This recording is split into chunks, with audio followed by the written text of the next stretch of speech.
On se retrouve avec nos débatteurs. Nous sommes avec Jeannette Bograb. Bonsoir Jeannette. Bonsoir. Essayiste, ravie de vous accueillir dans Punchline. Guylaine Ottenheimer est là. Bonsoir. Bonsoir. Rédactrice en chef de Challenge. Et Louis Haussalter, journaliste à Marianne. Bonsoir Louis. Laurence. Un petit peu enrubé, mais on va faire avec votre rube. On a pas mal de sujets ce soir dans l'actualité. J'aimerais qu'on commence par cette campagne du Conseil de l'Europe qui a énormément fait réagir au niveau politique aujourd'hui. Une campagne mettant en scène des jeunes femmes avec le voile islamique, en faisant la promotion littéralement du voile islamique comme étant un outil de liberté. Oui, ils disent le voile, c'est la liberté. On va juste écouter la réaction de Sarah El Haïry, qui est la secrétaire d'État chargée de la jeunesse et de l'engagement, et puis on en débat dans un instant. Elle m'a tellement profondément choquée que elle bouscule, parce que c'est absolument l'opposé de nos valeurs. C'est l'opposé des valeurs que la France défend, la liberté de conviction bien sûr, mais là c'est pas ça. Là ce qu'on voit dans cette vidéo, c'est le fait de prôner le port du hijab, le port du voile. Et en ça c'est absolument condamnable. Parce que c'est condamnable, la France a fait part de cette désappробation extrêmement vive, d'où le retrait de cette campagne dès aujourd'hui. Jeannette Bograb, est-ce qu'elle vous a choqué cette campagne ? Cette campagne, elle m'a choquée et en même temps non, parce que je ne suis pas surprise, puisque comme depuis quelques années, on le voit bien, il y a un certain nombre de campagnes. Si on prend des grandes marques du textile qui utilisent justement des jeunes filles voilées ou qui font de la mode adaptée en fait. La mode pudique. Mode pudique, où on avait eu également une campagne du planning familial. Donc on a l'air de découvrir en réalité l'espèce de d'entrisme d'une certaine vision de la femme, d'une certaine vision de la femme. Moi, elle est le symptôme d'une trahison des élites européennes à l'endroit des femmes qui se battent à travers le monde pour leur liberté de disposer de leur corps. Bien évidemment qu'on est dans un état de droit et que les femmes sont libres de porter ce qu'elles veulent. Mais de nous faire croire que le voile et la liberté est émancipateur, alors que des femmes ont le courage dans les rues de Kaboul de manifester pour avoir leurs droits et qu'on n'est même pas fichu en réalité de les soutenir. Quand je vois en fait ce qui s'est passé récemment avec la petite Shaina, c'est-à-dire que c'est bizarre. Qu'est-ce que c'est ? Racontez-nous l'histoire. L'histoire de la petite Shaina, c'est cette gosse qui est dans les quartiers, qui est agressée sexuellement, qui est violée. C'est pas une agression sexuelle, elle est violée et qui finit brûlée dans un local et dont la maman racontait qu'elle ne pensait pas que sa fille devrait subir ce que des femmes en Afghanistan doivent avoir.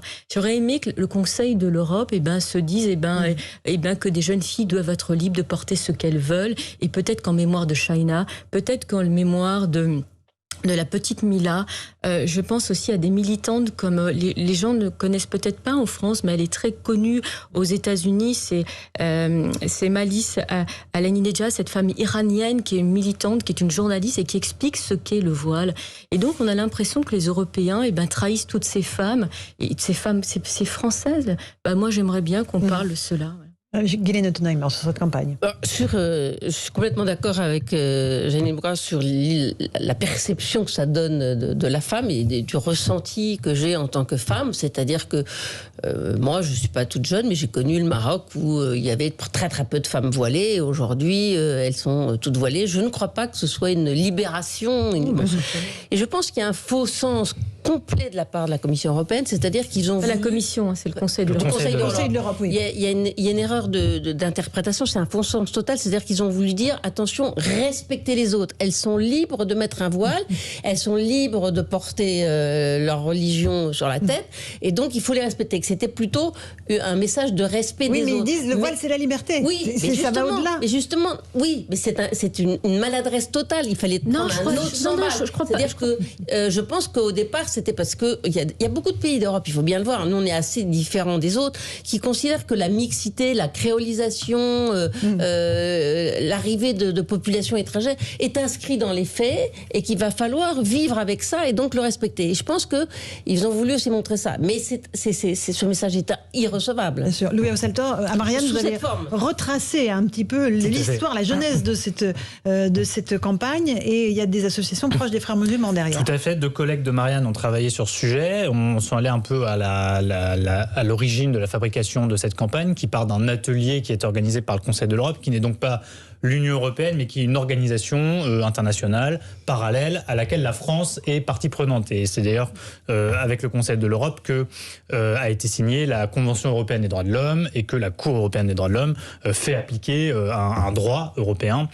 Ça passe à travers cette organisation. L'Union européenne est quand même partenaire de cette campagne, il faut l'avoir en tête. Elle finance. Exactement. Et mes collègues de Marianne sont tombés en allant chercher les participants à ce fameux atelier qui a été à l'origine de la conception de cette campagne sur 2 associations qui sont proches en fait de l'idéologie des frères musulmans. Qu'est-ce que ça nous raconte cette histoire ? Ça nous raconte que derrière le véhicule de bons sentiments, de l'acceptation des autres, de la différence, derrière ce message qui est porté de manière propagandiste, des organisations qui portent une idéologie spécifique, en l'occurrence islamiste, en profitent, s'infiltrent dans ce genre d'atelier qui élabore ces campagnes, qui explique qu'il faut tous s'accepter et s'aimer les uns les autres, et en profitent pour véhiculer un message islamiste. Parce que, en fait, que veut faire passer ce message ? C'est que la différence musulmane serait forcément le port du voile. Et que donc, accepter une femme musulmane serait accepter une femme qui porte le voile. Ça véhicule derrière l'idée implicite, mais qui s'installe dans les esprits en Europe, qui est qu'une bonne musulmane, c'est quelqu'un qui porte le voile. Et que cela est parfaitement acceptable et qu'on doit l'accepter sous couvert d'islamophobie, de racisme et de non-acceptation de la différence. Ça raconte cet entrisme-là, en fait. Et au pire, les associations en question, les organisations comme le Conseil de l'Europe en question sont coupables de complicité. Au mieux, elles sont coupables de naïveté, de l'avoir pas vu. Oui, parce qu'on devrait être des digues. C'est-à-dire qu'on devrait être... défendre ces femmes, enfin je sais pas, enfin la chute de Kaboul et ces femmes, vous savez, qu'on effaçait en fait des murs, on voyait en fait dans les rues de Kaboul ces femmes qui étaient des salons de coiffure, etc. Les hommes peignaient les visages. Donc alors à partir du moment, donc là c'est le hijab, et puis demain on leur dira non en fait la pudeur veut que ça. Mais sincèrement personne a oublié en fait. Alors la main sur le cœur, je me dis mais ces femmes qui je comprends même pas que même s'il y avait un entrisme des frères musulmans, que l'Europe abandonne et puisse penser cela, c'est la faute de nos élites européennes. Quand on est faible sur ces principes-là, on cède. Mais moi, je refuse de me dire que c'est parce qu'il y a 2 associations de frères musulmans que désormais c'est ça. Mais ce que la France refuse de voir, c'est qu'on est minoritaire au sein de l'Europe. Oui, ça, je pense que c'est très vrai. C'est que la perception de la France qui s'est battue contre le port du voile au maximum, et encore, on n'est pas allé jusqu'au bout, a une position très différente des pays nordiques qui sont pour l'acceptation de toutes les différences. Et après tout, et c'est une erreur parce que porter un boubou ou porter un voile, c'est pas la même identité. Ce que je veux dire, il y a des signes extérieurs de cultures différentes qu'on peut porter. À la limite, un sikh qui va avoir son turban sur la tête, mais ça c'est pas un signe d'oppression, de radicalisation d'une religion qui est manipulée par, comme vous vouliez dire, des associations proches des frères musulmans, etc., et des salafistes. Mais ce qui me rend triste, c'est qu'ils oublient les milliers de victimes en fait de l'islamisme dans les pays arabo-musulmans. Et ça me rend triste. Quand dans la décennie noire en Algérie, on s'attaquait à des femmes, elles étaient égorgées, celles qui voulaient travailler, celles qui continuaient à refuser de porter le voile face au diktat du terrorisme du GIA. C'est-à-dire, en réalité, les Européens vivent dans une bulle, ils sont convaincus que le reste du monde ne doit pas exister et qu'ils seront protégés. Et ça, je trouve ça insupportable. Je trouve que c'est un manque de respect.